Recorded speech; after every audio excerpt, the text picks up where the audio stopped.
What's up, everybody? This is Logan Hanks with the Living Fully Loaded podcast. I've got a really awesome episode for you guys today. Somebody I'm super stoked to have on, and that is Mr. Butch Whiting, and he's one of the co-founders of Kryptek, which I'm sure most of you are familiar with by now. If you're not, it's probably the most wicked looking camo there is. I've got quite a bit of the camo, and man, even the regular apparel. I like the plaid shirts. I got my first one actually for Christmas, and man, I really like that shirt. Even out of the camo realm, y'all have got some awesome apparel across the board. And I appreciate you joining me. Hey, thanks for having me. I'm looking forward to talking with you. It's gonna be fun. Yeah, man, for sure. Real quick, I want to tell everybody, go check out Right On Optics. They're doing some awesome stuff over there. Great guys, veteran owned company out of Tucson, Arizona, and go check out what they're doing. They've also got a great podcast as well. The Right On podcast. Give it a listen. And again, appreciate those guys over there, rightonoptics.com. And lastly, we ask you please leave us a rating and a review. So, all right, Butch, man, like I said, we'll start with a few general questions just to get warmed up. The first one, you got to give up one of three: burgers, pizza, or tacos. Which one are you giving up? I'd give up tacos. Tacos. I think. Yeah, I mean, I only eat tacos like one time or for a week at a time when I go to Sonora, Mexico every year on a mule deer hunt. And granted, it's super good and it's all real, but in all actuality, I think that, it'd be tough to give up burgers and pizza because it seems to be a reoccurring theme within, I guess just the everyday lifestyle of when it's going to be presented. So yeah, it wouldn't be too hard to give up tacos. Yeah. I get that, man. I've always said, the burger is like the American staple. You're a veteran. Like I really was not expecting you to give up the burgers. So, no. Tacos, that makes sense. All right, man, you got to watch one film for 24 hours in a row. What are you watching? That's super easy, dude. That's the easiest question anyone's ever given me. What is it? I'm curious now. Red Dawn. Oh, the original. Man. Yeah. Yeah. Red the original. Dawn, the original. Yeah. That should be mandatory viewing for all American boys in 5th grade. Yeah. They should be required to watch Red Dawn and then, make it into a homework assignment. They got to write a paper. They got to work on their writing, maybe their handwriting, have to do it old school.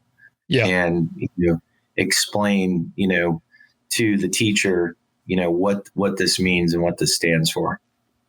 I think it's probably one of the most influential movies in my generation. Really?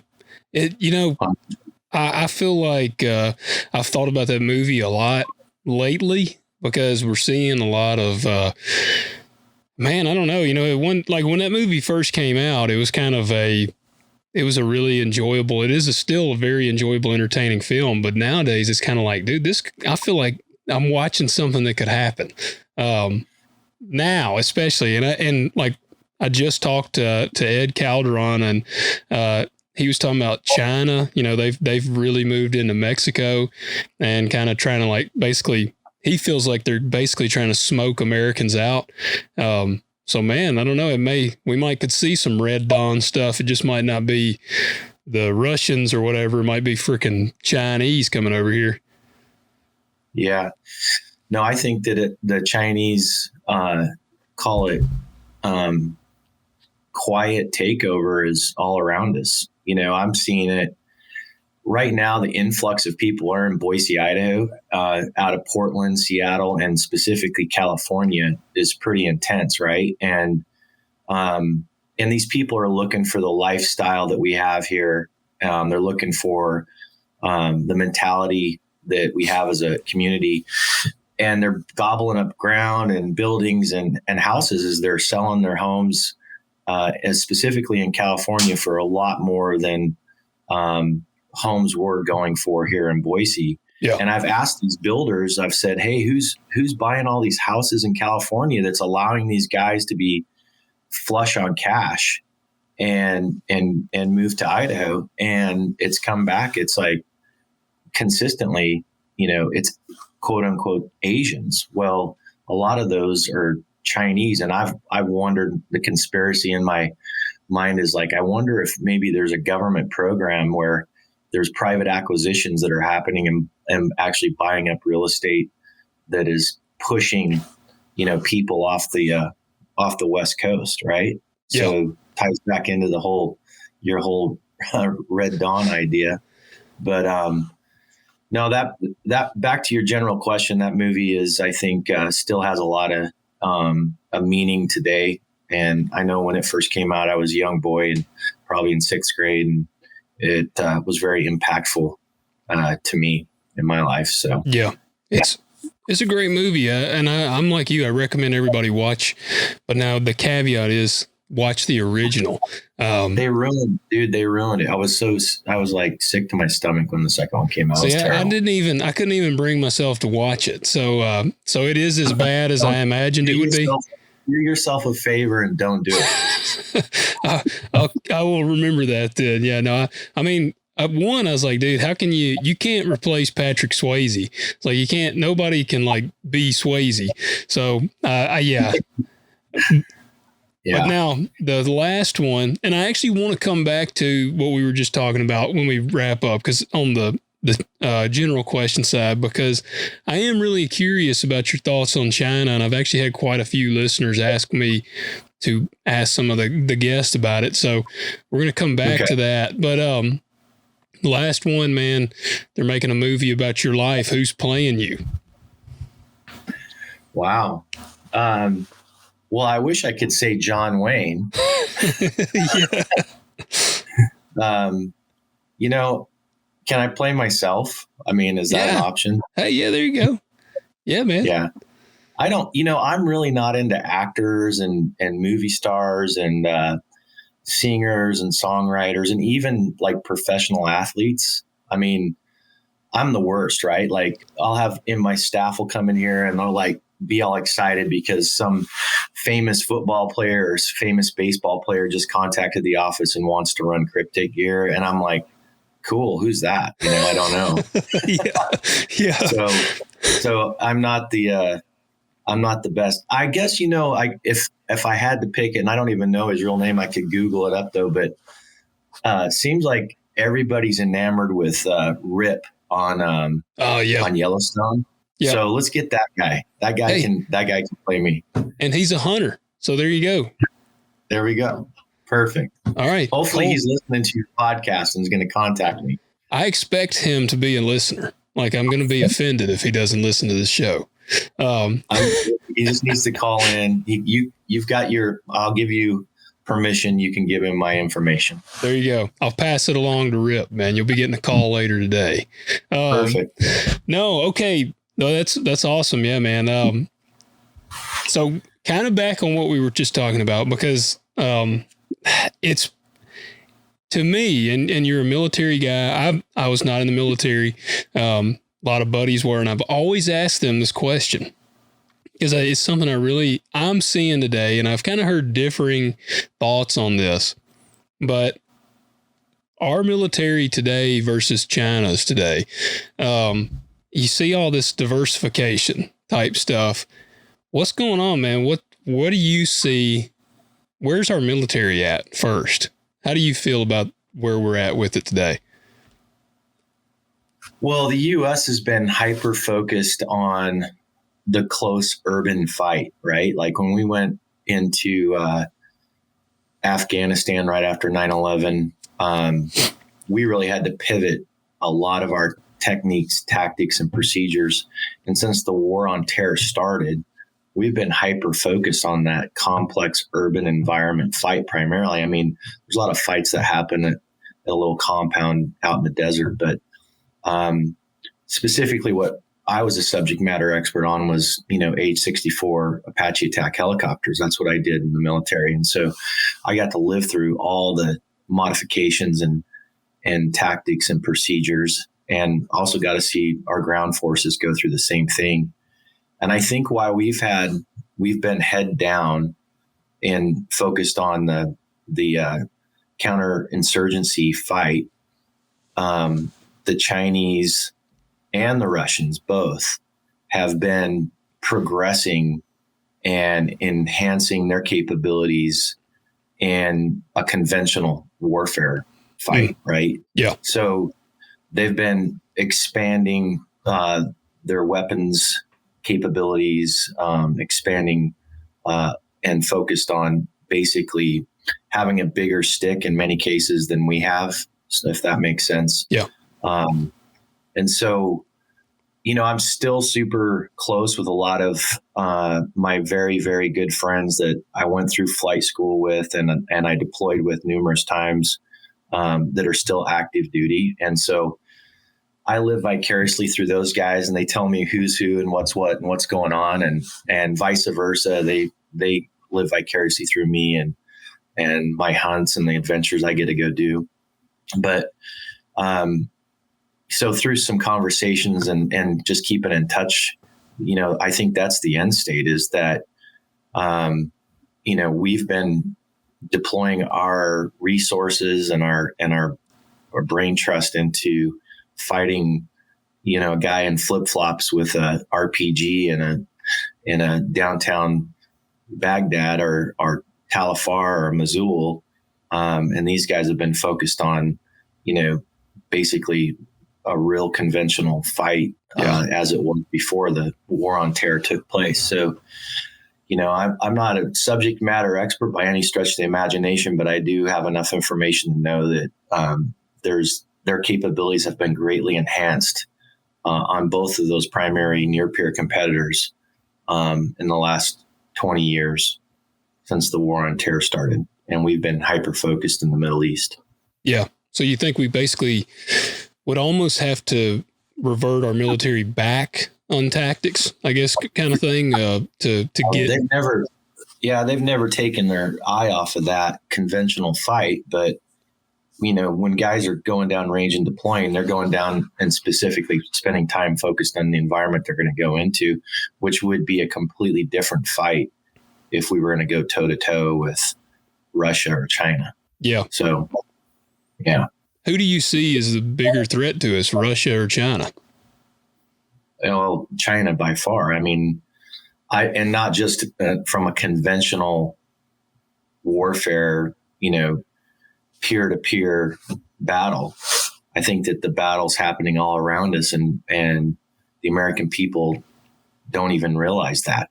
When you have Chinese technologies or China coming into the U.S. and purchasing technologies, purchasing companies that are publicly traded on the NASDAQ, and Americans are pumping their money into it. And, China's taking those technologies to back to their home country. And it's in the media, ownerships into the media, ownerships into real estate. Like I was just mentioning to you when we kicked off on the discussion here. I mean, I think it's all around us. And if you really look at how the Chinese think, it's always about the super long play, right? Yeah. I mean, they're very calculated with regards to, moving chess pieces around on the board. And I think that it's already happening all around us, everywhere. And from a business perspective, I've got major concerns about what's happening right now with China and Taiwan. And, we've got really strong relationships and connections into Taiwan and business dealings in Taiwan. And if there's a hostile takeover and it's not like totally done on the table with negotiation, and it gets violent, it's going to be extremely disruptive. And I've got my ear to the ground super hard there. And, there's always been rattling of sabers between Taiwan and China. Yeah. And the guys that are in Taiwan, that we work with specifically on our fabrics, and we also have a owner there that has factories all over Asia, not in China. They're concerned. They're very concerned, and they think that this is a real deal. So it isn't about just us squaring off, or all of a sudden we wake up and, we got Chinese parachuting like the opening scene of Red Dawn into the schoolyards. They're doing it, clandestinely every day, all day, all around us. And for the most part, I don't think that the average American really sees it or understands it. No, I agree. And that's how, I farm, and that's been one of the wild things for me to kind of see as a farmer. I've got buddies across the U.S. that farm, and they've told me about China buying land. Like I said, the real estate, they're coming in and buying like these huge tracts of ground. And some of them even talk about their like building facilities there.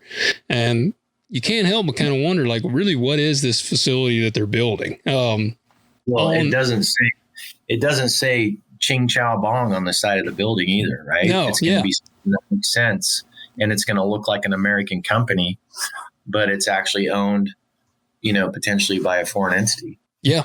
Well, most of the granaries that we haul our grain to around here now have been purchased by China. I mean, that's the only place we have to haul the grain. So like I don't know that there's any American owned granaries left in our area. And that's concerning. Well, that's what I'm saying about how we're already under a quote unquote siege. Yeah. And it happens in your community, and it happens in my community, and no one sees the absolute big picture. But if you were to actually take a heat map and probably say, here's all the acquisitions that have a Chinese connection, and put it up on mainstream media and make a big public announcement about it, we'd probably all be traumatized, because that heat map we'd just be like, holy shit, right? Yeah.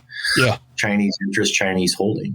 So that, to answer your question, which one's a bigger threat? I think that Russia, has interests as well that are not evident, but by far more than convinced that China is very well established and continuing to pour resources and cash and effort.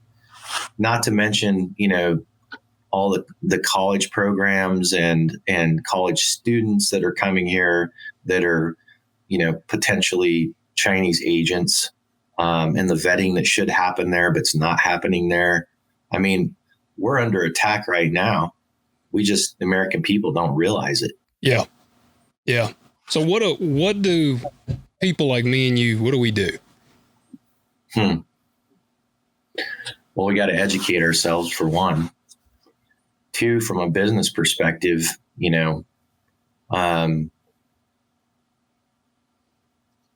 we don't prefer to deal with China.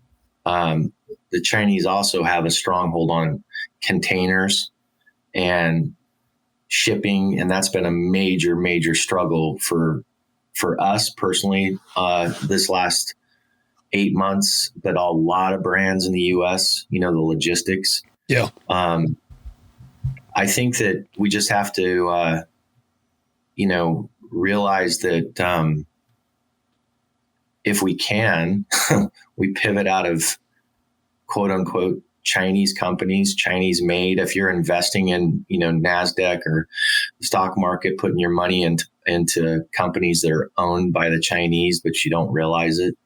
And trying to move programs. Like I have a program that is still in China, unfortunately, that we've been trying to pivot out of there for the last 2.5 years. It's on some range bags and gun cases, and we're diligently trying to work on and plucking that program out of there. Trump put major tariffs on China to try to slow down their economy a little bit, and that really did move a lot of business out of China. I guess at the end of the day, guys like you and I, what we can do is just be situationally aware and try to make decisions accordingly. That's the end state. I think a lot. Go ahead. We've got a lot of export in Idaho that goes to Asia.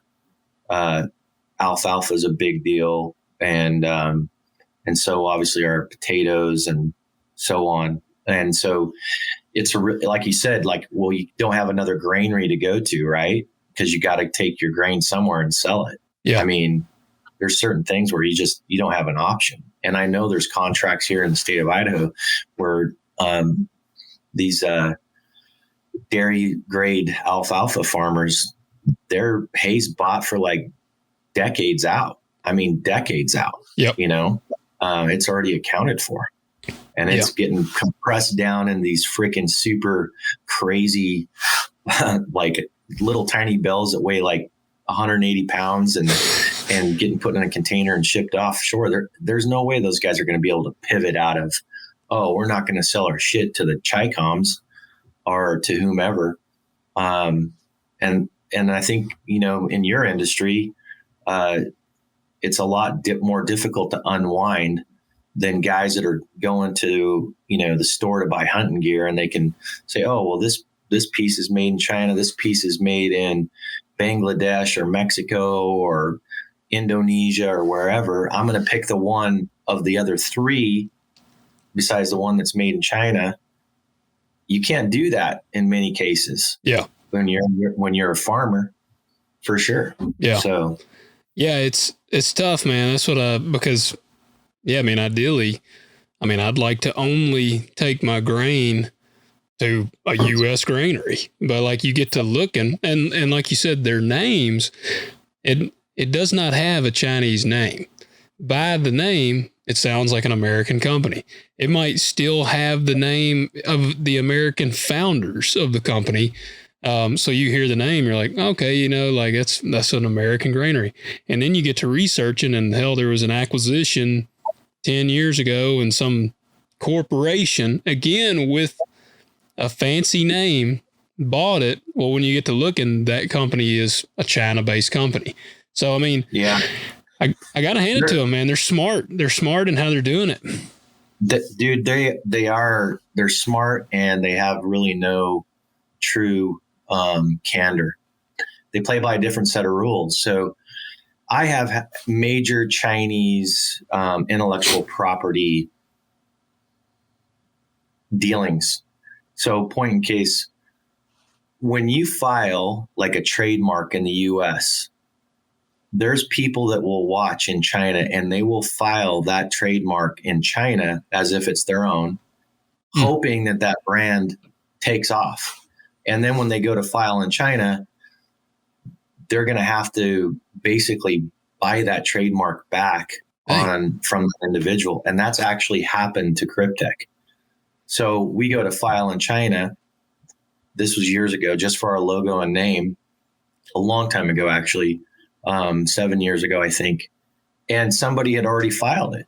And so we're like, what's going on here? So we opened the lines of communication up, and basically I had guys that went via like the train from Hong Kong and met with these dudes and bought our shit back like with cash and got the paperwork signed off. So that's one example, right? Another example, and I've had Chinese delegates that are representative of Idaho Commerce in my office, and the piracy that happens out of China with our camouflage is insane, and it's obscene, right? And so Kryptek is extremely popular in Russia and in Europe, and the Chinese are knocking off Kryptek camos and selling this fabric into manufacturers that are then, making quote unquote gear, Kryptek gear. Maybe it's branded differently, but it's in Kryptek camo, and I get $0 out of it, zero. And so through that conversation, it's been, well, the Chinese believe that if they take something and modify it 10%, then it's not yours anymore. It's not original, right? And so all the factories over there are government owned. And so if you're going to if I'm going to go after a mill that's producing knockoff Kryptek fabric, I'm actually going after the Chinese government. So that's a battle you're going to lose. The battle you're going to lose. And here's kind of another crazy deal with all this Chinese stuff. So the Golden Knights hockey team out of Las Vegas, they came up and started here like 3-4 years ago, right? Well, they tried to file their trademarks in China. Apparently hockey's super popular in China, along with all of our sports. But the National Hockey League cannot get the Golden Knights logo approved because Kryptek's logo, the one I bought back on the black market that I own, supersedes their logo. And so here I'm getting robbed on one side, and on the other side, some Chinese guy sitting behind his computer looking at logos and going, nope, National Hockey League, you can't have your logo in China because Kryptek already has it over here. What the heck? Like, dude, so they're like super strict on one side and like no rules on the other side. So, well, it explained too. I'm intrigued. Now, you had to buy your logo back on the black market. Yeah. So how that went down was, we're sorry, you can't file your logo in China, right? And because this person has it. So we had a Chinese law firm that contacted that person and basically brokered a time, place, and location for this meeting. And then I had some U.S. American passport guys that were living in Hong Kong at the time. And we basically said, hey, go to this place, meet this person at this time, and negotiate the deal to get these signed over to us. And that's what they did. And I ended up buying our logo back for, I want to say like $15,000 US. That is wild, man. Is that kind of what Trump was going after when he said the intellectual property, like, is that what that was about? I'm a small, like non-relevant example with those cases that I just gave you, because that shit's happening in like meaningful technologies, like microprocessors and, advancements and all kinds of really, truly high-tech shit. Yeah. That then gets used in weapons and satellites and, sensors and all that stuff. I mean, I'm just a tiny little non-existent example of IP robbery. The other stuff's significant, like super significant. Yeah. You know what I mean? That's crazy. I had no idea that's what, I really didn't know what was being talked about with the intellectual property. So it's wild to hear that's what's going on, stealing it. So let's just say that like you come up with some new uber crazy way to increase your production on your farm, like tenfold, and it's some sort of combination of like how you're harvesting, let's just say, and you develop a new deal, you go file a patent for it, you own the intellectual property on it. Now you're protected in the United States of America, right? So no other farmers can use that or have that unless you give them approval, or more than likely you go manufacture it and then you're selling it to the rest of the farmers. And if somebody tries to dupe you, well, you're going to be able to knock them between the eyes, right? Because they're stealing your idea. The Chinese take your idea, dupe it over in China. Now they're using your shit. There's nothing you can do about it, right? And so I guess they know most people are going to want to, like, you're not going to want your logo on some knockoff gear and people get it. And they're like, well, this stuff is this, this isn't what I expected, bad rap and stuff. So, I mean, they pretty much are doing it in anticipation of you purchasing it back. Well, they just are going to, sell it elsewhere. Yeah. So they're not knocking off our logo and our name, right? We got that protected, but they are knocking off our camo patterns, and specifically like our black pattern Typhon. So an example is the Korean. They've got a counter-terrorist unit that was running all Kryptek Typhon, the black and gray camo.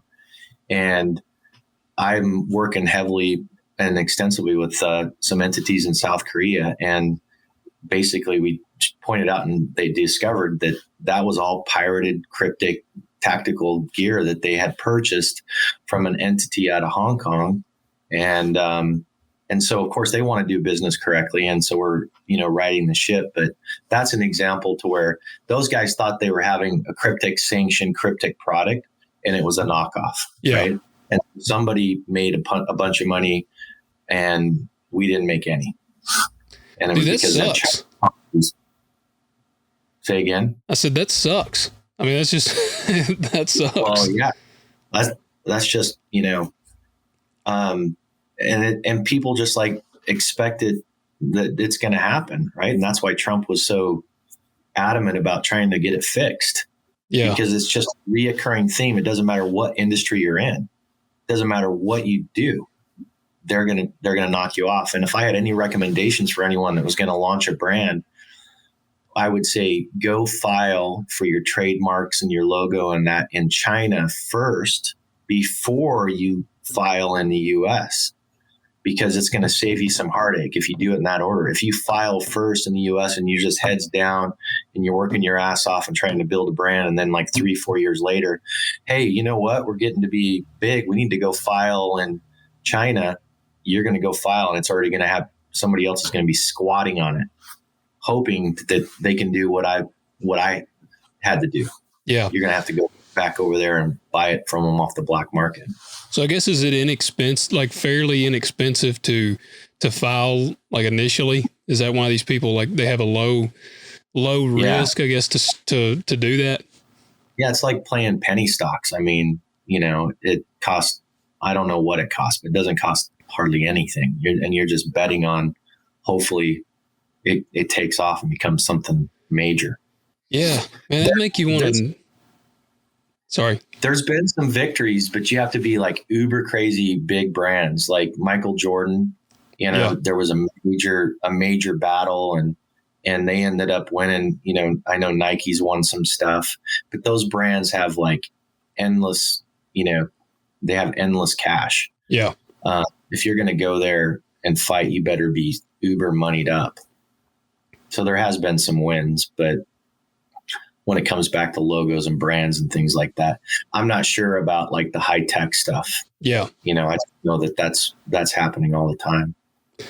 Yeah. It'd make me want to, in the little meetup, I'd want to knock the guy's teeth out that you were meeting up with. Like, believe me, there's a couple, dude. If I do see them, I will. I promise you. Actually, I just came back from SHOT Show, and I actually am always looking for a couple specific individuals. Yeah. That I can give them a little wall-to-wall counseling. Yeah. Yeah, man. Well, speaking of, you touched on Taiwan. It's something I'm kind of curious about. What is the difference for people that are listening? Because, you said you look at these products and some will be, obviously made in China, then made in Taiwan, made in Bangladesh. What is the difference? I mean, the quality of made in Taiwan, I'm assuming, is better than made in China. Well, and I mean, the Chinese they've got really good technologies when it comes to cut and sew. Vietnam is off the charts. They've got all of Asia has really been hyper focused on this industry because it was pushed offshore, not recently. I mean, we're talking about like 30 years of multiple presidents. Yeah. That have been pushing these technologies out of the US.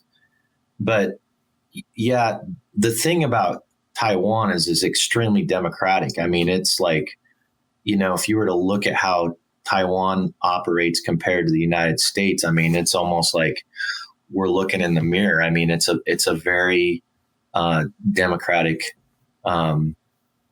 organization or country. And so with that said, what Taiwan has that is very good though, is their fabric technologies are amazing, right? They've got epic fabrics, and they're constantly improving fabrics and improving the performances of the fabrics, which is, it's a major part of what Americans have just become accustomed to. Yeah. Right. So to answer your question is that, I mean, Taiwan is a leader in Asia from a political standpoint and a philosophy standpoint to the U.S. They're a super ally. And I just hope that, Biden, who has expressed nothing but weakness in this administration, and he's eliminated all fear from anybody that had any ill intentions to do something that they've wanted to do for decades. And now they'll have the audacity to do this, like what we're seeing in Russia right now with the Ukraine. There's the same things happening right now with China and Taiwan. And there's military aircraft flying over, Chinese military aircraft flying over Taiwanese airspace. And, it's getting to be super serious. So this next year on a number of fronts is going to be disruptive in a number of ways. And we already are having a major logistical issue, but it's going to continue to be disruptive, especially if China takes down Taiwan. Yeah. I think it's going to impact a lot of brands that Americans take for granted right now. I kind of feel like people are getting a vague taste of what might possibly be to come. Like, you go in the grocery stores, the shelves still, I don't know about in your area, but around here, the shelves still are not like they used to be. Used to, I mean, you never had trouble finding whatever you needed. And nowadays, man, you can go to the grocery store and it's bare shelves in a lot of spots. Well, there's been a resurrection in self-reliance out of this exact topic that you've just brought up. So especially last year, people got freaked the fuck out. Yeah. When they can only go buy one steak at a time. Right. And then that's out of that. I strongly believe that a lot of folks said, I remember grandpa, or I remember my uncle, or I remember how dad or whoever used to go fill the freezer with deer or elk in our case. And man, hunting licenses and tags just blew through the roof. Lots of people pivoted back into hunting, and many of them had never been exposed to hunting by a family member, right? I mean, It's a cultural aspect. So you got a lot of guys that are now out there because they want that lifestyle. They want that freedom. They want to be able to, have confidence to fill their freezer, take care of their families. And I strongly believe that that's the reason why there's been such a surge in people that are interested in hunting for that self-reliance, self-sustainment. It's the same thing with gardening. I'm really good friends with a guy that has a major farm garden store, actually a bunch of them around the Boise Valley. And dude, those guys couldn't keep seeds and all the things associated, fertilizers and stuff in stock. And there's freaking gardens popping up like on ditch banks, and the ditch riders were like, I mean, literally there was like advertisements on the local news, like, hey, just keep in mind, just because you have some ground behind the fence of your house near the ditch, you don't own that, because people were putting gardens up everywhere. Right. Yeah. So, back to the shelves being bare, people are also starting to figure out, like, oh shit, you know what? The meat fairy doesn't just actually show up and pop up in the meat section of the superstore here. There's something went behind that. Yeah. And so that's actually been a boost to our business. it's also comes with a bit of a headache as well, because we have enormous amount of public lands, right? That's the cool thing about Western hunting. And a lot of these areas that, we used to go in and hunt are just, they're like overran now, right? With that's what I've heard. All these folks that are coming in. So it's making it more difficult. You got to get even further in the backcountry away, from the trailheads or off the roads, that type of thing. Yeah. So interesting times, to say the least. It is, man. And that's, I'm seeing that. Like I typically will grow a sweet corn patch and sell sweet corn as well, just on the side. And I did not do it last year, and people were blowing my phone up wanting me to plant sweet corn and all this. So I'm actually doing it again this year. And it's because, people, like you said, they'd go. And yeah, I mean, I had a ton of people asking me questions about how to do a garden and different stuff. And to a degree, I like to see kind of that, because I feel like they're essentially realizing, okay, these things that I used to take for granted, I've actually got to own. I've got to take some ownership here. And I know I talked to some buddies in the firearms industry, and they were talking about how, man, a lot of these people, I had some good friends that had very liberal friends, and they were calling them about what kind of gun they should buy. And, and these are people that probably all their life have been staunchly opposed to firearms. And now suddenly, they're realizing, okay, first off, the police, they're not going to be able to protect you all the time. And then, you might have to be reliant. Hell, man, we don't know what's coming.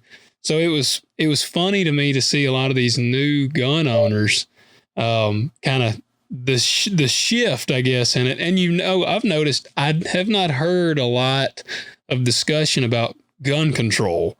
Biden got in, and he's a puppet. Somebody's pulling his strings. He don't even know what's going on. But that administration is very they're made up of very anti 2A crowd. And man, they ain't hardly said shit about firearms. And I think they realize, I feel like they see this is probably not the time to try to attack something like that.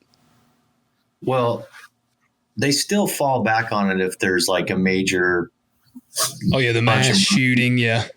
Yeah, or a bunch of murders and like over the weekend in Chicago or whatever. It's not because they defunded the police and there's no one there. It's because there's guns, right? So that's still this theme. And they have done some stuff that may not be in the absolute public, like on mainstream media, but like right now, the import of any weapons out of Russia into the U.S. has been banned. So if guys don't have their documentation, they're SOL. Guys probably were grandfathered in. I know they were. That say, oh, we could import,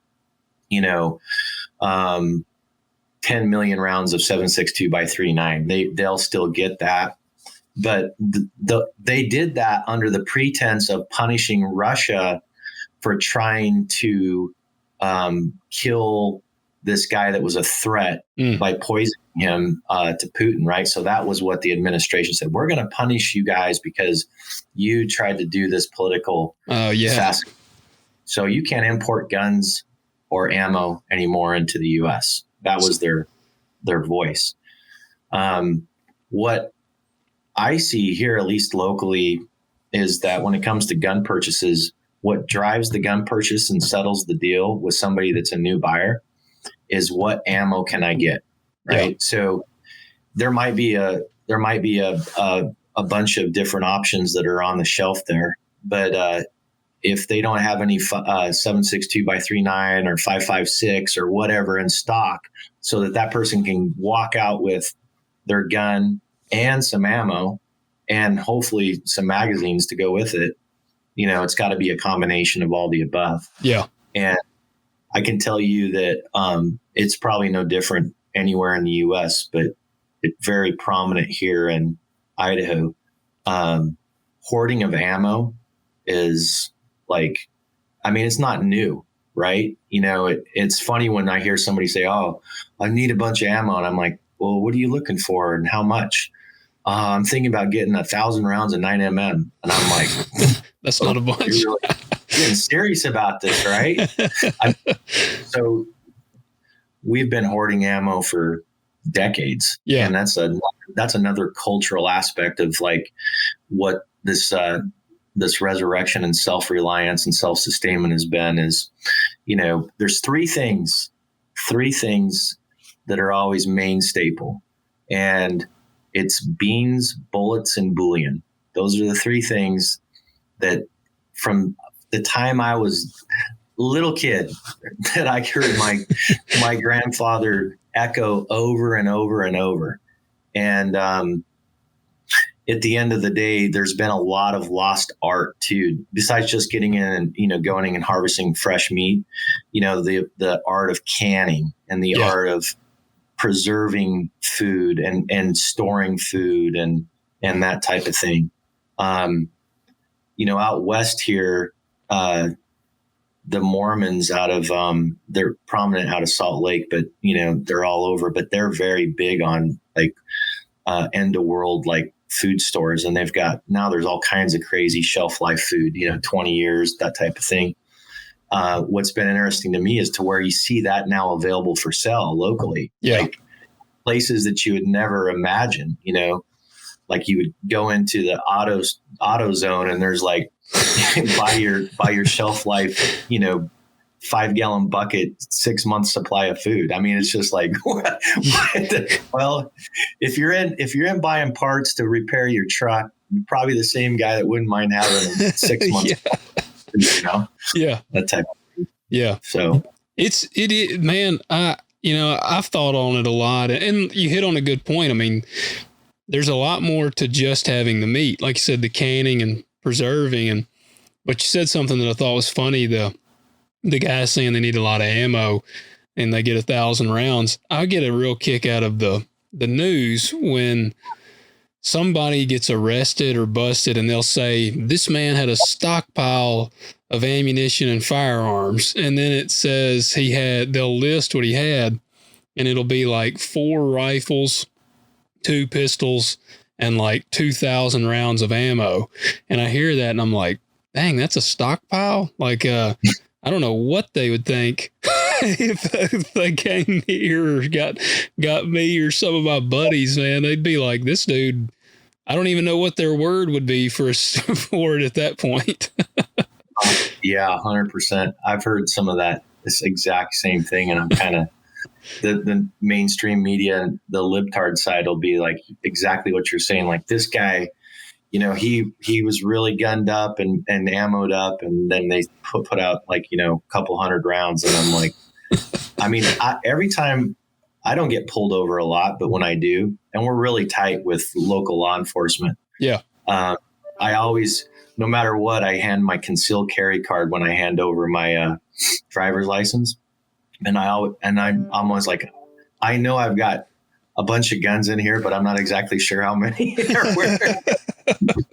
And I told my wife the same thing. I'm like, hey, listen, if you ever get pulled over and you're driving one of our trucks, just make sure that you hand the concealed carry card to you, and just tell them, I know there's guns and ammo in here, but I just not sure how many are where.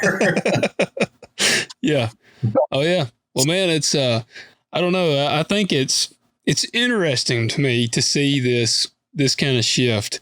And I hope the people that are the new gun owners also realize that freedom that they're getting to take part in. Because, historically they were the ones voting against those things. And so it's kind of the classic thing where people are leaving California like in droves, and they go to Texas or some of these a red state. And they're like, if you come here, that's fine, but remember why you left where you did. Don't come here and vote the same way. Cause I feel like a lot of people do that. I have a feeling they're socially liberal, whatever they are, and they leave and they vote that way. I mean, people, I saw some people when the election was going on, and Texas, I was watching it, and Texas was blue for a little while. And then it ultimately did go red, but it wasn't by like a landslide. And I heard some people, they were like, man, the day Texas goes red, that'll be the doom of America.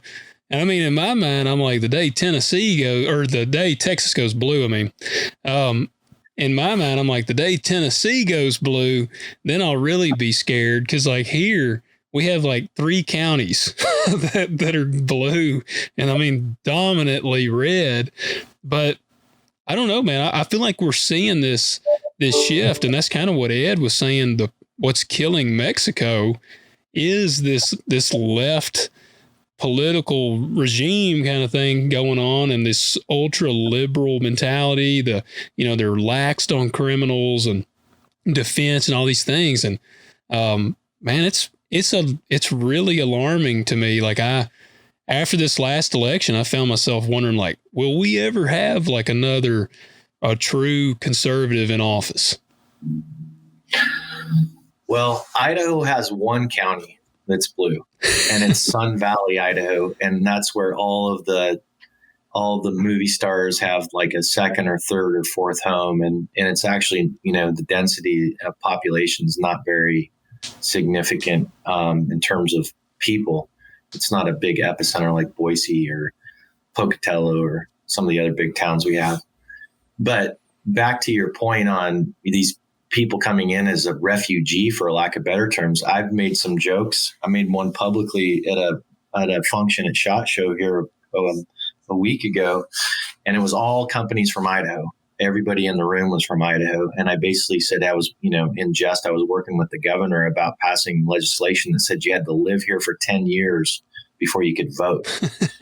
And that's the end state, is that, hey, look, there's a lot of good people. I mean, a lot that just happen to be living in the wrong state, and they want to get out from underneath the socialism that's occurring there. Right. Yeah. But at the end of the day, how they vote is going to, it's going to dictate how these regions and areas continue to function in the future. And so they, as long as they're true to themselves and they truly are moving to these areas for the right reasons, hopefully they vote in accordance with their beliefs and don't get caught up in silly, stupid shit, right? Like that just doesn't make sense. But right here and where we're at, there's an enormous amount of law enforcement and first responders that are retiring and moving out of Sacramento and LA and, these socialist towns. Yeah. They're freaking good people, man. And I harass them. I'll harass them forever. I say, hey, you got to live in Idaho for 20 years before you call yourself an Idahoan, right? Or something like that. And I can get away with it. My wife and I are both 4th generation Idahoans. Our daughters are 5th generation. Both our families homesteaded here. But regardless, Tennessee, Idaho, Texas, wherever it is, it's about, if you look at a heat map of who votes conservative, and then you've just got these little tight pockets of cities that are blue, and it's not the majority of the United States of America is just like you and I. Yeah. And we stand for national anthem. We cover our heart and pledge allegiance to the flag. We believe in the Second Amendment, and we definitely believe in the Constitution. Yeah. Served in the military, and now if you do those things, you're going to be on the domestic terrorist list. I mean, that's what's crazy under this socialist regime that we have right now. How did we get here? I don't know, man. It happened, like you said, puppet masters, who's behind the curtain. That's what I've wondered, that who is actually behind the string pulling of it. Everybody says George Soros, but I'm like, and maybe he is, but I don't know. Like, I just want to know why and what is the goal? I mean, it's got to be a money or power thing, but I'm like, You know, and that's something else I can't wrap my mind around. Like through doing this show, I've met some guys that have know some people in the film industry, and they've told me personally that some of these dudes that get up there and scream about gun control and how firearms are terrible and, you know, they're huge liberals. Well, then they actually go and hunt and kill their food. And they have like I know one of them, he wouldn't tell me the name of the guy, but he said this dude has like a room of trophies, like where he's gone and hunted and killed all these awesome animals, has like just a badass array of firearms. And he's one of the same dumbasses that gets up there and blasts gun owners and all this stuff. And he's doing it for that image. What the hell, man? Like, that's the stuff I'm like, why are you doing this? Like, I can't, that's what I can't wrap my mind around, that kind of thing. Like, I've never heard of a closet hunter or a closet gun owner, but I'm sure they exist. Oh yeah. Yeah, man. Apparently there's like an A-list star that is a closeted hunter gun owner. And I mean, they said you would never know who it is. And it kills me because, one, I'm like, who has this much control over these people? Like, that's what it comes down to. Somebody's got this much control.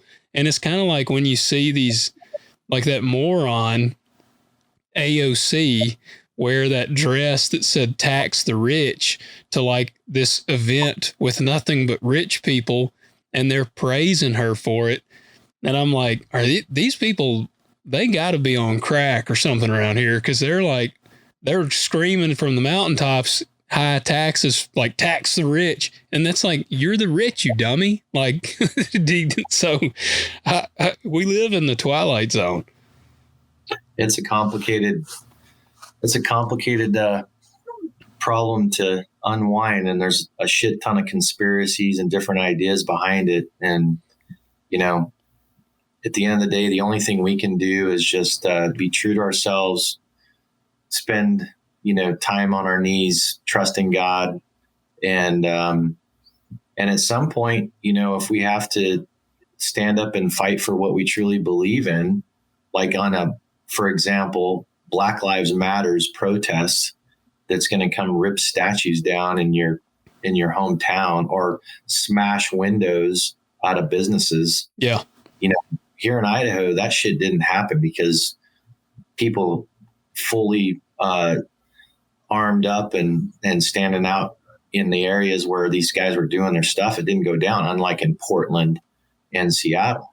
Yeah. You know, open carry body armor, drop holsters. I mean, you know, BLM came into Boise, and basically I think they looked around and got on the phone and said, hey, just keep the buses going down to Salt Lake or somewhere. Don't try to stop in here because it ain't going to work here. Yeah. But that needs to happen everywhere, you know? Yeah. That needs to happen all over the place.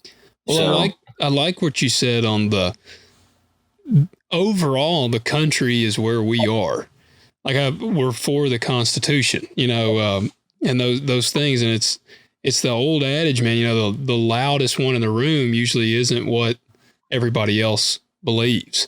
Like, you know, these people that are screaming the loudest, they're like 1%, that we see, you know, the movie stars, like talk about them, you know, they're less than 1%.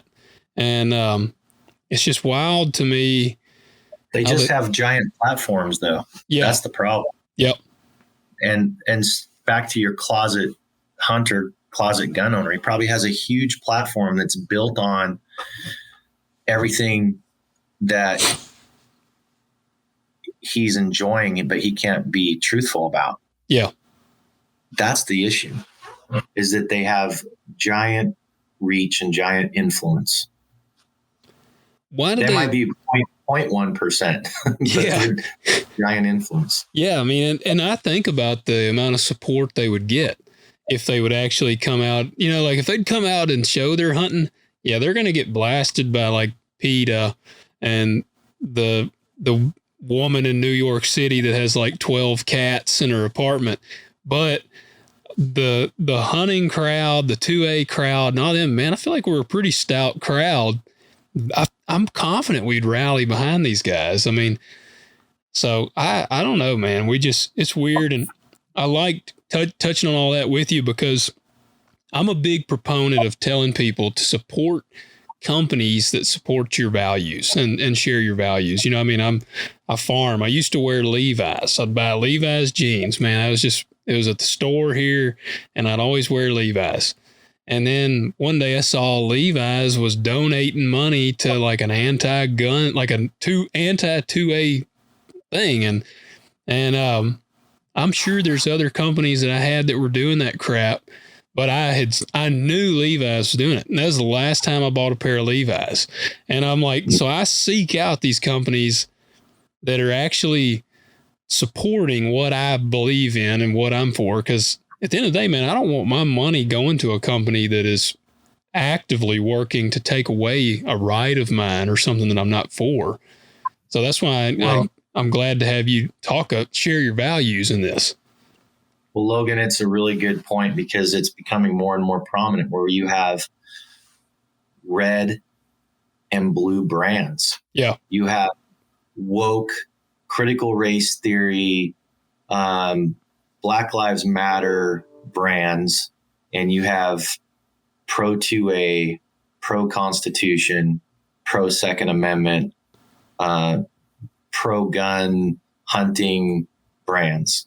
And who are they supporting? Are they supporting PETA? Are they supporting Rocky Mountain Elk Foundation, Mule Deer Foundation, Wild Sheep Foundation, Safari Classics International, you know, all the various conservation groups.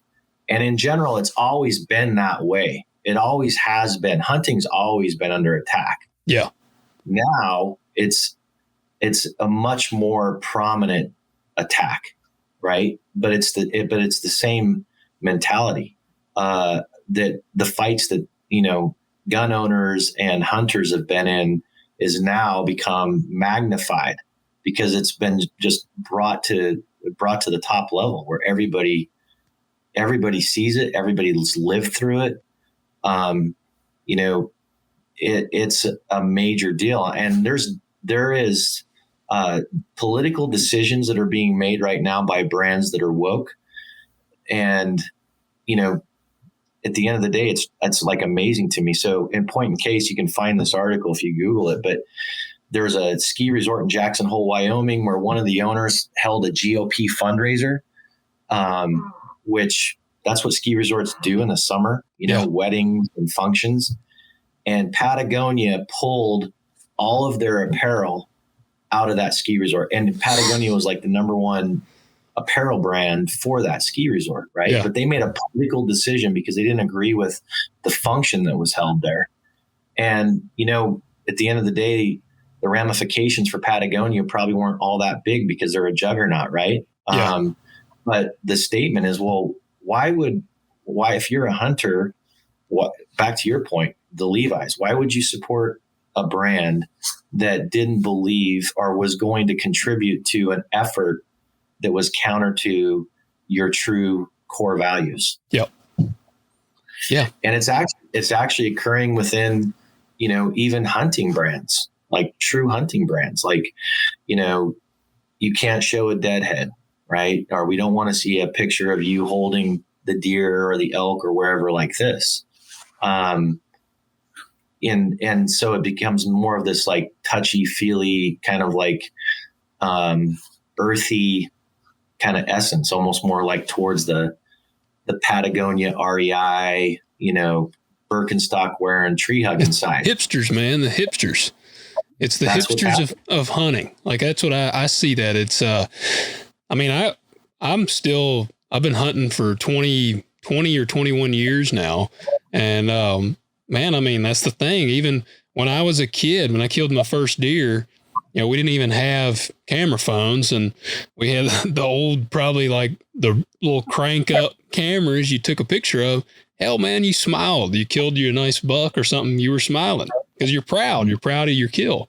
And I'm still, I hunt whitetail deer very hard. And when I kill a nice buck, hell, I'm going to smile. Shit, I've worked hard for this buck. I'm smiling for it.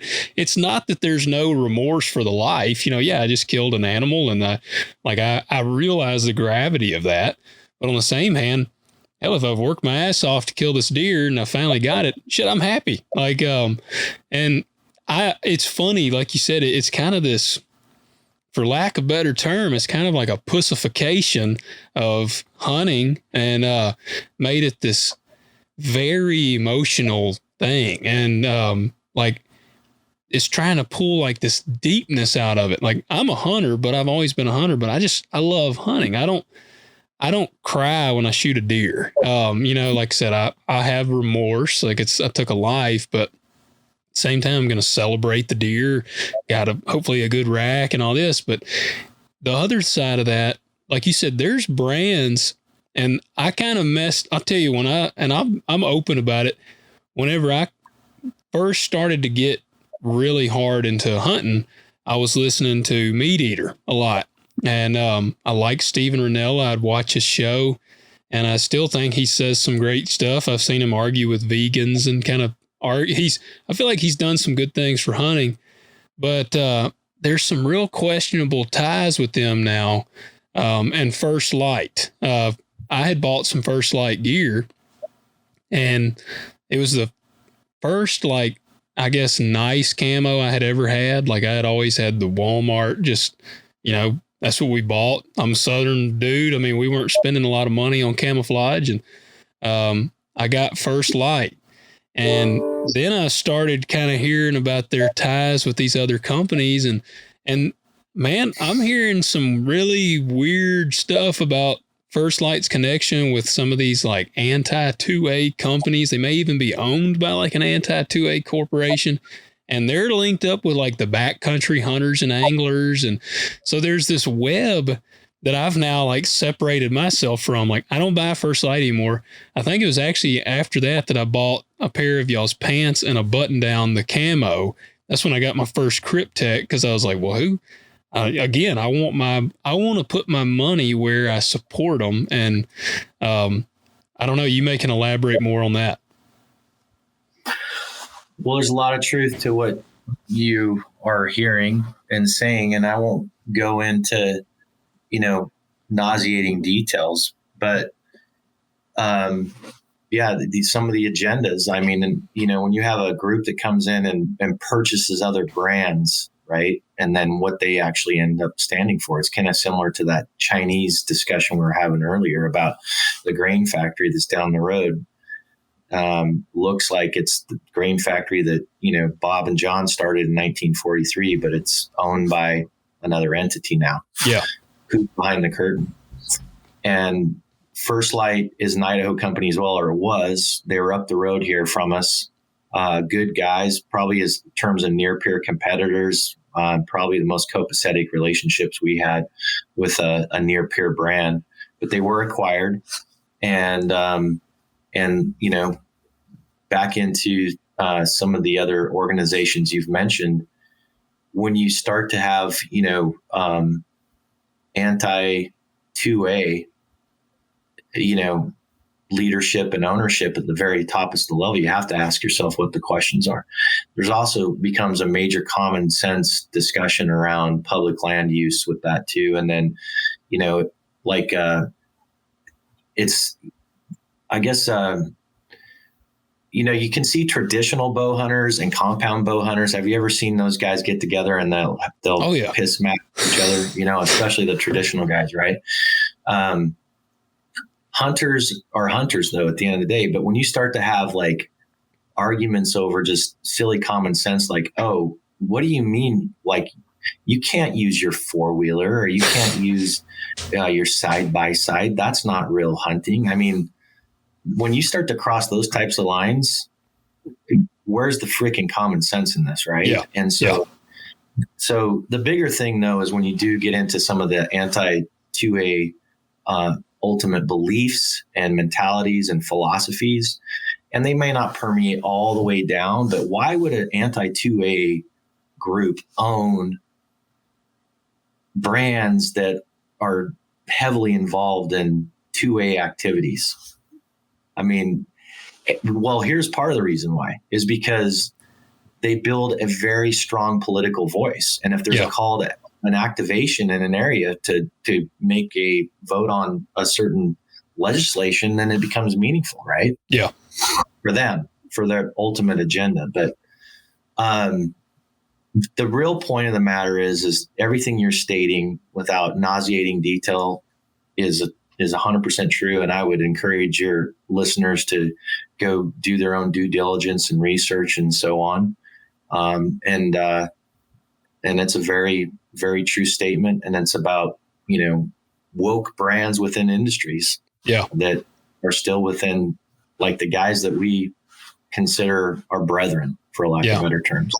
Yeah. And I think people, when I first heard about it, I was kind of like, almost blew it off because I was like, man, come on now. Like, I had read Steven Ranella's book. And I don't say this to crap on Ranella. I've never talked with him. I don't know. He's a lifelong hunter and trapper and all this. But there's been times where he would make comments when I'd listen to the podcast that, would kind of stick out to me as a little bit off, when it would come to like firearms or some kind of political stuff. And, but after I, like you said, started digging, man, that's when I was like, shit, I wish I wouldn't have bought this stuff after I had done got it. Well, I know within our circles, some things like you can't shoot anything unless you're going to eat it 100%. That briefs really well, but it doesn't work too good if you're going to go shoot whistle pigs or you're going to go shoot coyotes or you're going to go, shoot, other jackrabbits is another one. There's some things that like just don't resonate, especially if you're in the predator hunting world. Yeah. So, but yeah, I see it. It's become more prominent here in the last few years. Voice of brand is one thing, but then truly, what does that brand stand for? And I've taken some super significant censorship because of what we've been caught up in. Yeah.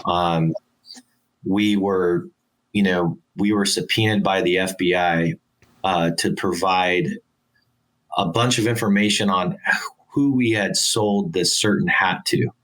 And it was a Kryptek Highlander hat, which is one of our camo patterns. And the picture that they sent back to us had an American flag on it in the charging forward fashion military side. And then a Punisher Chris Kyle logo on the front. Yeah. And we looked at the hat and we said, well, that's a hat that we sell that is a blank. And so anybody can buy those hats and they can embellish them and decorate them however they want.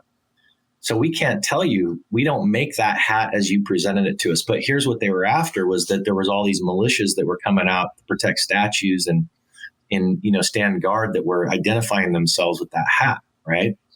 That's how they were like all on the same team. Yeah.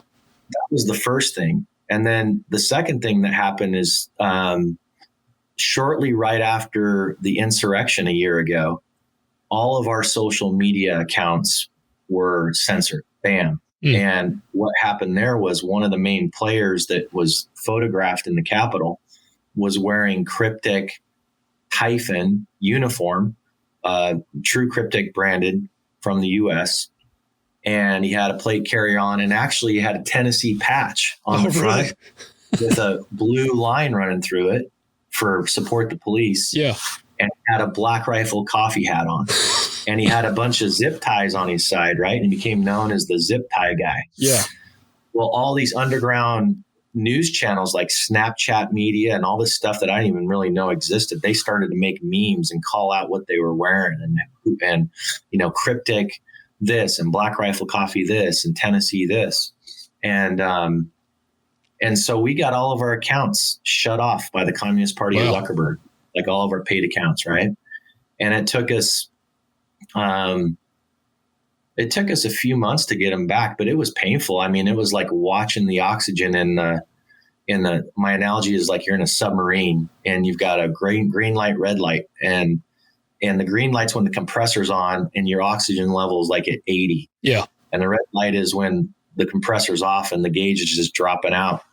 And when they took the accounts out from us, it was like watching that light go from green to red and the oxygen just drop out. And we're not selling. First of all, we never even sold that uniform to that individual. We don't even know where he got it from. Yeah. Secondly, there's a shit ton of Carhartt and Levi's and Wranglers and Nike, and you pick a brand that somebody was wearing there. But y'all's is a scary camo, man. Well, just so happened our guy got front and center, like mainstream CNN, MSNBC, Fox. I mean, it was just like boom, boom, boom, boom, boom.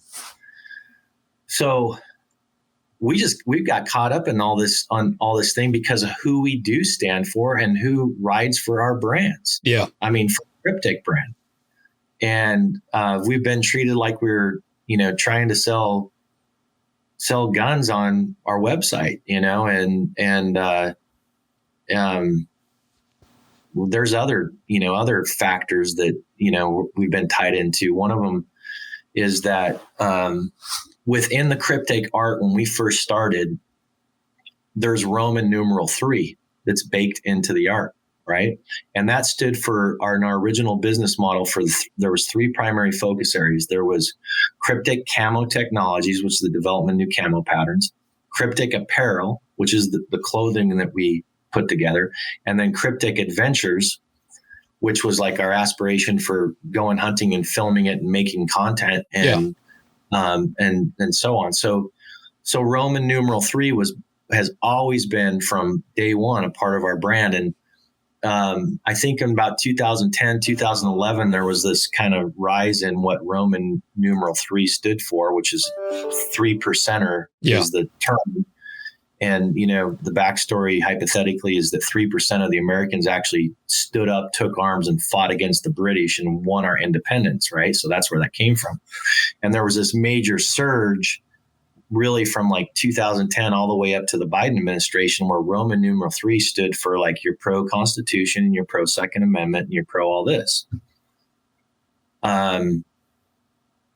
Well, then after Biden got in, that was turned into a white supremacy, neo-Nazi, you're evil. Yeah. You're evil. And the bottom line is we had major programs in AFES, which is the Army Air Force Exchange System, which are these stores that are like at Fort Campbell, there's an AFES and only active duty can go in there and they get a better deal on stuff, Yeah. And all the military installations have those. Well, we had a bunch of what we call swag out there, which would be hats and shirts and beanies and things that had our logo on there with the Roman numeral 3 next to it. And the next thing I know, we were required to take all that back because it had morphed into something that was bad. And when I first got that phone call, I was like, what are you guys talking about? Like, this is blowing my mind. Like, what do you mean? Why do we have Roman numeral 3? And so I get the whole pitch and the backstory and why this all started with a base commander that took a complaint from someone, and they're not going to mess with that. They don't have time to go figure out what Kryptek really meant when they had that in their art. Yeah. But if, you look up, I think it's the Southern Poverty Institute of Law, they track hate groups, hate crimes, right? And folks, and they always have. Well, now they track every single militia in every single state. And if you look through that list, last time I did, it's been a while. There is the 3%ers of Tennessee, the 3%ers of Kentucky, the 3%er of every single freaking state, I think in the U.S. I know for Idaho there is. We don't have any connection to any of that. Yeah. Those are the same guys that are going to be running our gear. Do they place you into that? Like, does the government place these people into that? Or is that like, because there's people joke. Well, my wife jokes with me all the time and says that I'm definitely on a list somewhere, which I'm sure I am. I bought quite a few firearms and ammunition and things. So is the government placing these people in these lists themselves? I don't know how that works. I don't know how that Southern Poverty Institute of Law tracks that.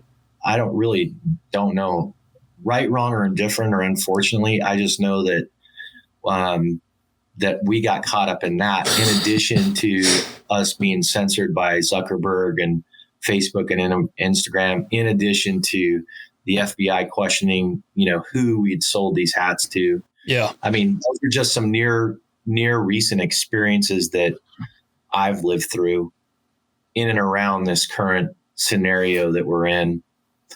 And I've made the decision, like, well, look, no ifs, ands, or buts. If other brands within this space are going to be quote unquote woke and they want to be more on the blue side, I'm pretty sure supposedly there's at least 90 million Americans that should be wearing Kryptek. Yeah. That's the end state. Right. Yeah. So,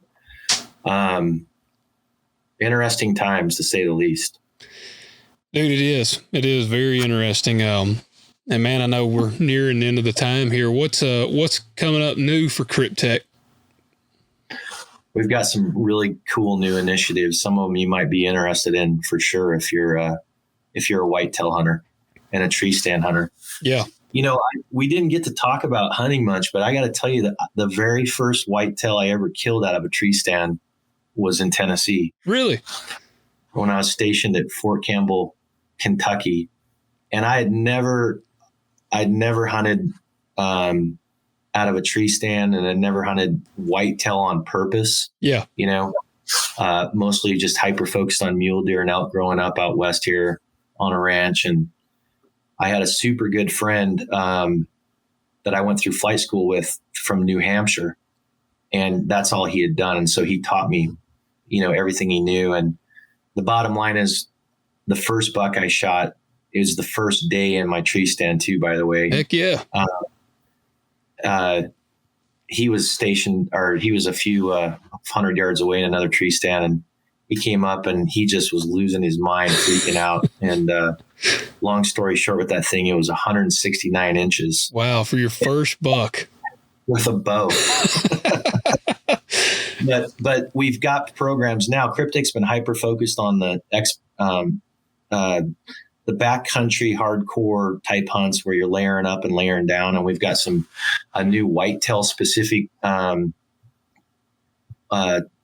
tree stand hunting gear that's coming out. So that's going to launch this year, and it's super badass looking. Super cool. You want to see it, or do people watch? Heck yeah, man! Absolutely. Do they watch it? Yeah, I'll put this on YouTube. Oh. I definitely want to see it. Well, that's what I like. That's what I do dominantly. Heck yeah, man. That's sick. And that's, I don't know how the lighting is in here. Yeah, that looks awesome. But it's called Skyfall, and it's designed to break up, obviously, when you're in a tree stand. Yeah. So this whole new collection's coming out this year. That's what's on the horizon. We got great silhouettes, some great insulation pieces, and we're super stoked about this. And even though I'm a Western hunter by birth, through my military experience and being stationed in Kansas and Fort Campbell, Kentucky, and Alabama, and everywhere, I've killed a lot of whitetail, and I can really appreciate, how much fun it is, because what I explain to the guys that, like, in my office here, they're all mostly Western style hunters, is, from the food plots to the game cameras to watching them in the summer. I mean, it's like this year long, effort in many cases. And, so we're making a big push into whitetail for 2022. Well, that's what I tell people, because when I was a kid, I would just go get in a stand and hunt, and I used to get bored because I didn't really do the year-round deal. And dude, about 10 or 11 years ago is whenever my whitetail hunting became a year-long process. Like I'd run 15 cameras or more a year, and I still run a ton of trail cameras. Like I know the deer, I name all my deer. You know, it's kind of a funny thing they say about whitetail guys. We've named all our bucks. I mean, you got a hit list. I did. Yeah. Yeah, man. And that I killed I kill some does every year, but at this point, I'm very, very particular on my bucks. And so, I mean, I might go a few years without killing a buck, because if they're not what I really want, I mean, not the last buck, but I mean, a couple of the bucks I've been hunting for 3 years that I'd finally kill. And, so it's pretty, I don't know, man, it's something about it. Cause I've had people that kind of online would talk crap about tree stand hunting. They're like, oh man, all you guys do, you just go sit in one of those guys one time told me they shouldn't call it killing. It should be called harvesting. When you do that. And I'm like, I mean, I'm still killing a deer. And I said, and I'm putting a whole year worth of the effort into this deer. Yeah. I'm not just walking out there and just tossing a stand on a tree, like strategically picking even where the stand goes. So yeah, I'm stoked for that gear. And I tell you, dude, I don't think people realize how cold you get sitting in a deer stand. That's the coldest I've ever been in my life. Yeah. And I've hunted all over, and actually Kryptek, you know, when I got out of the military, I moved to Alaska, and Kryptek was originally formed in Alaska. And awesome. I'm talking like that's, you know, in Fairbanks, it would be 20 below when I'd leave my house and I was up on a mountain. And then by the time I got down to town, it'd be 40 below. Good gosh. And yeah. I know what cold is, right? But the coldest that I've ever been in my life, even after hunting in Arctic conditions, has been in a tree stand with shitty gear. This was way before Kryptek. Shitty gear, getting rained on, getting wet, and then winds coming up and blowing, and staying in the stand because there was super activity, deer activity. Yeah. And literally freezing my hands off, and just like, even if I would have been able to get a shot at that point, I was so cold, I probably wouldn't have pulled my bow back. Yeah. But a normal sane person would have got down out of the stand hours before that. But, you know, because there was some rutting activity going on, I was just like, couldn't pull myself. I bet you my core temperature was like near freezing. Yeah. And yeah, it gets extremely cold. It like, does. Cold. The wind, man, that's what I think a lot of people underestimate, the wind. I don't know if it's because you're high up, but that's what the wind would always be cutting. And that is I think it's a pride area that I have as a whitetail guy is, man, when the weather is shitty, I hunt. Like I killed a Kryptek buck, 2 years ago. I'd hunted him for 3 years, and he green scored like 191 inches. And wow. I had been after him forever. And then that's what I say, what sucks. I mean, I'm in my dang First Light gear with the picture. So like, I want to go in and like Photoshop the camo so people don't think I'm supporter of this thing now. But, I've been hunting a deer for 3 years, and it was raining and cold and shitty when I killed that deer. And I don't know, man, there's a part of me that when I'm sitting out there in that just shit weather, I'm like, a lot of guys are not out there right now. Like that actually presses me to stay, because I was cold and miserable. You know, like I texted my wife and I was like, I am the only dumbass in a tree stand today.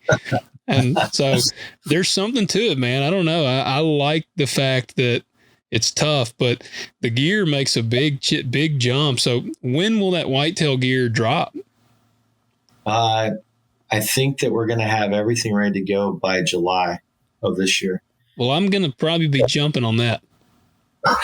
I'll have to confirm that, and I'll send you a note so that you can potentially jump on this. You know, we still have major logistical challenges with I'm getting inventory right now that was supposed to be in last October. Oh crap. Yeah.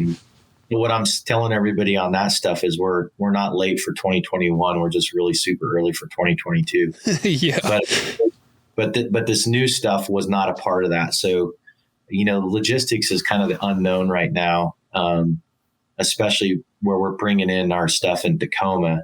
In King County in Washington is the most draconian COVID county in the entire state of Washington. What a shit show with like 25%, can be on the job site. So that's the only real concern we have. Yeah. Is just the logistics, but I'll shoot you a note and let you know for sure so you can tell your listeners. Yeah, man, absolutely. Because I'm looking forward to it. I mean, like I said, I'm strong believer in supporting companies that share your values, and y'all certainly do that with me. And I would say probably all of my listeners. So I'm looking forward to having some new badass gear when I get in the stand this year. Then, I know your time. We've kind of hit that time there. Where can people keep up with what y'all got going on? Well, our Instagram handle is Kryptek Outdoor Group. And there's a bunch of other Kryptek things on there. So Kryptek Outdoor Group, same with Facebook, Kryptek Outdoor Group. And then our website is www.kryptek, which is KRYPTEK.com. Awesome. Well, guys, y'all go check them out. Butch, thank you, man. It's been fun. Thank you. I don't know where the time went. I don't know if we got rabbit holed into other topics, but I appreciate the opportunity to talk with you, and God bless you and your family and your listeners, and be true to American, true to ourselves, and true to God. We can't go wrong. Absolutely. I agree. Guys, thank y'all for tuning in. Y'all go check out Kryptek. Like I said, I've got some of their gear. I can attest to how awesome it is. And as you've heard, he's right in line with us. The company they share your values. So support them. Guys, we appreciate y'all. Have a good one.